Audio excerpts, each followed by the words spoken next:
북한 미사일 도발에 대한 우리 정부의 대응책 짚어보는 순서입니다. 오늘 긴급으로 열렸던 국가안전보장회의의 결과 내용 먼저 듣고 이야기 이어가겠습니다.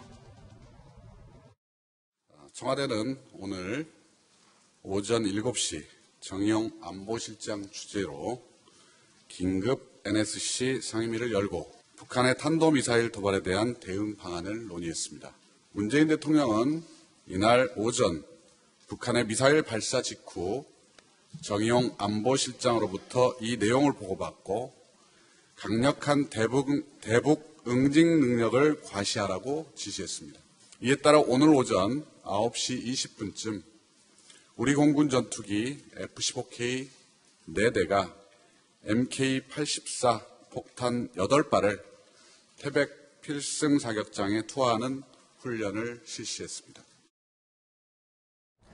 자, 일단 오늘 이 정부에서는 방금 발표한 내용처럼 우리도 가만히 있지 않았습니다. F-15K를 출동시켜서 폭탄 투하 훈련을 했습니다. 어떤 내용이었습니까? 네, F-15K 넉 대가 MK-84 폭탄을 해서 한 개 무게가 2,000파운드입니다. 약 대개 한 950kg 정도 나가는데 이거를 8발을 우리 태백에 있는 필승 사격장에다가 이제 떨어뜨렸거든요. 네. 이것은 한 개가 900kg 나가면은 우리가 통상 계산할 때 한 고강도 콘크리트를 한 10m 이상 뚫을 수 있거든요. 네네. 이것은 바로 우리가 북한이 만약에 도발하면은 김정은 은거지를 우리가 폭파할 수 있다. 그리고 핵미사 지하에 있는 핵미사일 시설도 우리가 파괴할 수 있다는 능력을 우리가 과시한 거라 봐야 되겠습니다. 네, F-15K의 폭탄 투하 훈련뿐만 아니라 우리 현무 미사일 시험 발사도 역시 같이 이루어졌었죠. 오늘 무력 시위에서는요. 이 동영상을 공개하겠다 그랬죠. 동영상을 공개한 거군요. 지금 이제 우리 청와대에서 말입니다. 저 좀 안보 문제를 보면서 답답한 생각이 많이 드는데 대화와 동시에 뭐 강력 응징을 한다 그러는데 저런 거 저렇게 하면서 대화하자 그러면 대화하겠어요? 일단 뭐 두 가지 트랙을 같이 가고 가겠다 이렇게 해석하면 되는 거 아닌가요? 뭐 사람에 따라 대화 이건 늘 할 수 있습니다. 근데 네. 이걸 쓸 때 있고 이걸 쓸 때 있지 동시에 쓰면요. 물과 불을 동시에 쓰면 뭐가 됩니까? 네. 이건 전략의 혼란이에요. 그래서 네. 지금 우리 미국의 트럼프하고 아베는 지금 대화할 때 아니라 그러는데 우리 네. 정부가 지금 아직도 계속 방향을 못 잡고 있는데 지금은 대화에 집중할 때 아닙니다. 그리고 네. 지금 우리가 현무 신형에다 800km 날아가는 데서 1톤 이상 탄두를 붙이겠다, 미국하고 협의하겠다 이런 얘기 쭉 해서 강하게 나갈 땐 그대로 가야지 자꾸 네. 대화를 한다 그러면 북한이 우리를 만만하게 보게 됩니다. 이거는 청와대에서 반드시 정리를 해주셨으면 좋겠습니다. 근데 청와대에서 오늘 오후에 나온 입장에 근거로 보면 ICBM급 미사일이 아니기 때문에 글쎄요, 경고는 하지만 대화의 기조는 크게는 유지를 하겠다 이렇게 얘기를 했거든요. 지금 청와대에서 내놓는 반응이 우려스럽다는 말씀을 하셨는데 그 미국이나 일본하고 정보 공유가 어떻게 되는지 진짜 지금 코리아 패싱이 심각하다는 얘기가 정치권에서부터 나오고 있습니다. 네. 일예로 방사포라고 그랬잖아요. 이틀 전인가 그 토요일 날 발사한 있었을 내용이요. 때 네. 그게 단거리 미사일이라고 곧바로 미군에서 반박을 했거든요. 방사포라고 한 것이 팩트를 고의로 군에서 안보실에서 주도를 했다고 했는데 왜곡하고 국민들한테 알린 거라면 이거는 굉장히 심각한 문제이기 때문에 안보실에 누가 결정을 했는지 지금 보수 정당들은 그 부분에 대해서 진상규명을 하고 끝까지 책임자를 처벌해야 된다고 하고 있습니다. 네. 한반도가 지금 어떻게 가고 있는지 지금 우리가 사실은 일촉즉발의 상황일 수도 있는 건데 그 북한에 어떻게 보면은 유엔 제재를 피해갈 수 있는 그런 명분이 될 수도 있었던 거 아닙니까? 네. 그 방사포면은. 그렇죠. 그렇기 때문에 그 부분에 대해서는 이거는 군의 기강 차원에서라도 문제가 되기 때문에 확실히 누가 그런 결정을 했는지 책임자를 반드시 찾아야 된다. 이런 목소리가 나오고 있습니다. 이건 뭐 군 책임보다는 전 청와대 책임, 정의용 안보실장에 있는 안보실 책임을 굉장히 묻고 싶은데요. 지난번 사드 배치 때도 혼선을 많이 갖고 왔고요. 네. 그다음에 저기에 보시면은 군인이 누가 있습니까? 청와대는 지금 군 차장. 네. 근데 그분 제가 아는 분입니다. 원스타 출신이고 대북 대화를 주로 했던 그런 분이지 전략통은 아니거든요. 네. 지금 보세요. 과거 정부 보게 되면 국정원장이라든지 또는 안보실장 이렇게 해서 군인 출신들이 너무 많았다 그랬는데 지금은 쭉 빠져버렸어요. 네. 그래서 이렇게 엄중한 시기고 대통령도 안보에 대해서 국방에 대해서 화를 내고 뭘 하시는데 왜 국가안보실을 저렇게 운영을 하십니까? 네. 이거는 뭐 야당을 지지해서가 아니라 분명히 국민들이 따져야 돼요. 대한민국 대통령 선거할 때 뭡니까? 국가로 보위하고 네. 평화 통일한다고 선언하지 않습니까? 알겠습니다. 국가 보위하시려면은 그런 구조를 만들어야 되고 지금 저희 안보실에서 정확한 판단을 못한다면 책임을 물으셔야 됩니다. 알겠습니다. 어제 김정봉 실장께서는 그런 얘기를 해주셨습니다. 지금 청와대에서는 사실 이 미사일이냐 아니냐 방사표냐 아니냐를 판단할 수 있는 능력이 없다. 그렇기 때문에 군의 판단에 절대적으로 의지를 하는 상황이다. 이렇게 말씀하셨잖아요. 그렇죠. 그러니까 군에서 300mm 방사포일 가능성이 높다는 쪽으로 자꾸 이제 자료를 제공하고 그러면서 면피하기 위해서 그래도 새로 개발한 신형 미사일 수도 있다. 이렇게 얘기했는데 앞부분을 딱 따가지고 청와대가 발표를 한 것이죠. 아하. 그러다 보니까 정책 책임을 이제 지게 되는 겁니다. 알겠습니다. 오늘 이 자유한국당 홍준표 대표도요, SNS에 정부의 대응 기조에 대해서 아주 날카로운 비판을 하는 글을 올렸습니다. 이런 글의 내용이었습니다. 이 정권 출범 이후에 북측의 태도를 보면 핵미사일 개발 도발이 막바지에 와 있는데 한가롭게 대북 평화 구걸만 하고 있다. 대화 기조를 유지하겠다. 이런 입장을 비판하는 것 같습니다. 이제라도 대북 평화 구걸하는 유화 정책을 국제 정세에 맞게 수정해야 한다라고 했습니다. 아까 이정훈 부장께서 어떻게 투 트랙을 같이가 아니냐? 대화면 대화. 강경책이면 강경책 하나만 가야 된다. 이 말씀을 하신 거죠. 네, 그리고 제가 또 하나 말씀드릴게요. 이렇게 뭐 사람들 만나보면 많은 얘기를 듣는데 어제 말고 그저께 북한에서 한 비행기가 떠서 중국으로 갔습니다. 네. 여객기 항로가 아닙니다. 네. 이게 뭘까요? 아무도 해석은 무지 못하고 있어요. 아마 국정원 정도쯤 되게 되면 휴멘트가 있어 해석이 되는지 모르지만 네. 레이더만 보는 사람은 해석이 지금 안 되고 있습니다. 아하. 그러면 지금 중국이 인도하고 전투 비슷한 거 하다가 부탄 지역에서 끝내버렸죠. 네. 왜 끝냈습니까? 이쪽에 신경 써야 되니까 그렇죠. 예, 얘기하셨네요. 네. 지금 뭔가 보면은 지금 뭐가 막 움직이고 있어요. 네. 근데 지금 우리는 지금 그걸 모르고 있습니다. 우리 국민들은 모르는데 아는 사람들은 알아요. 해석이 안 될 뿐인데. 자, 지금 저게 북한에 쏜 저런 미사일들의 원형이 다 어디서 나온 겁니까? 소련이죠. 그렇죠. 우크라이나에서 러시아죠. 온 거죠. 지금 우리가 지금 우리 정보기관에서 지금 크게 지금 서훈 부장님부터 좀 답답한 게 느껴지는데 지금 남북 대화에 치중하고 있거든요. 네. 그게 아닙니다. 자, 우리가 지금 북한을 바라보는 데가 네 가지 차이점이 있습니다. 미국은 테킨트, 기술이 굉장히 좋기 때문에 위성으로 다 보고 있고 네. 어젯밤에 북한이 순환에서 뭐 했다는 걸 알아갖고 우리 통보를 줘서 우리도 2시부터 워치하고 있었습니다. 네.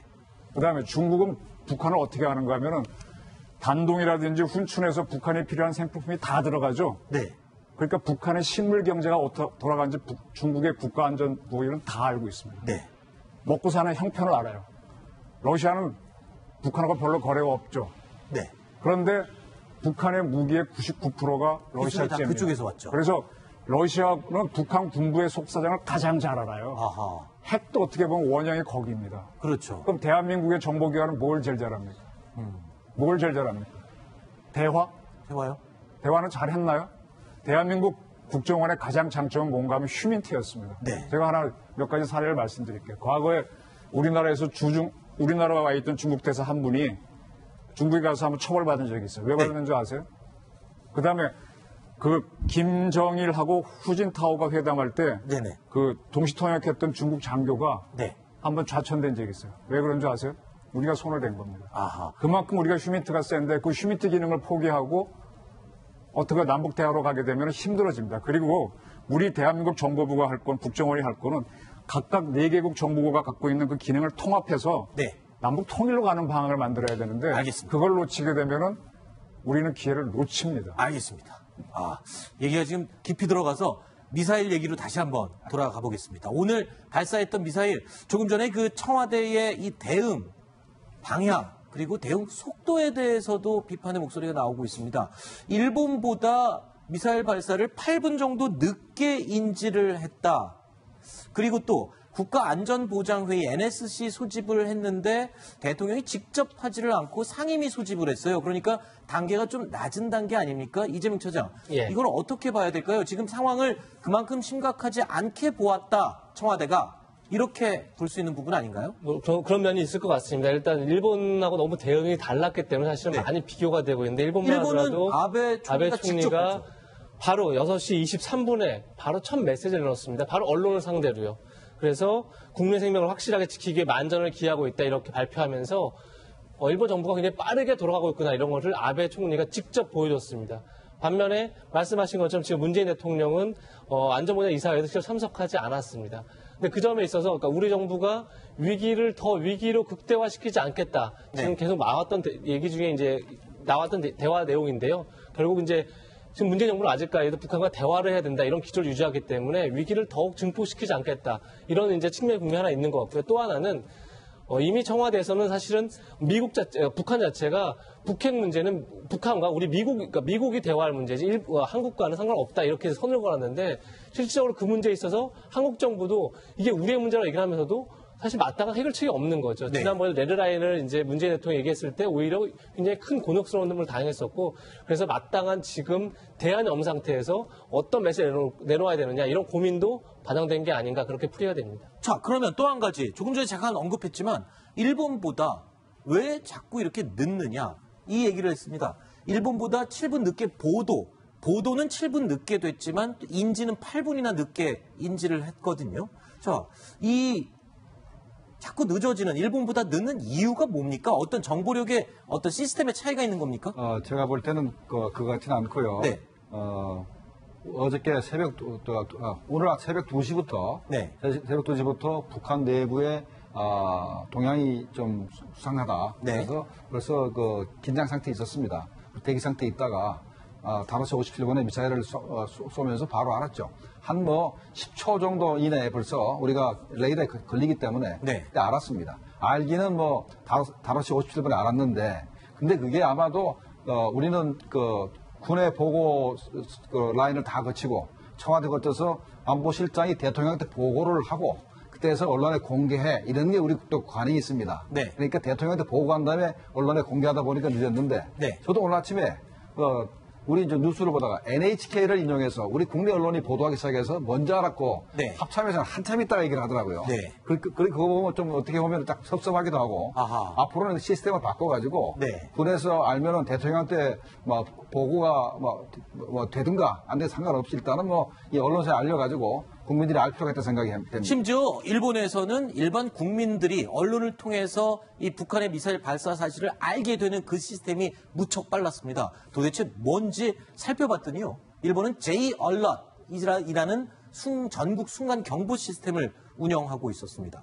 자, 핸드폰으로 이 경고 문자 메시지를 일제히 일본 전 국민들이 받았다고 하는데 화면에 지금 나오는 저 문자 메시지입니다. 북한에서 미사일을 발사했고 긴급 대피하라라는 내용까지도 포함된 문자였고요. 실제로 대피를 하는 일본 국민들도 있었다고 합니다. 자, 이런 시스템, 방금 말씀하신 보고 시스템의 문제도 있고 이 사안을 더 엄중하게 보지 않고 있는 청와대의 입장일 수도 있고 이런 재난 알림 시스템의 문제일 수도 있고요. 여러 가지가 복합적인. 지금 우리 NSC를 하면서 어떤 장관이 오셨는지 모르는데 과거에 국민의 안전처 장관 역할 하시는 분이 오셔가지고 우리 홍수 졌을 때 문자 빨리 안 졌다고 막 신문에 나잖아요. 네. 사실은 이번에도 지난 8월 15일 날 그 민방위 훈련을 했지만 15일 날 했나요? 그런 것처럼 우리도 할 필요가 있었어요. 일본이 그걸 했다는 얘기거든요.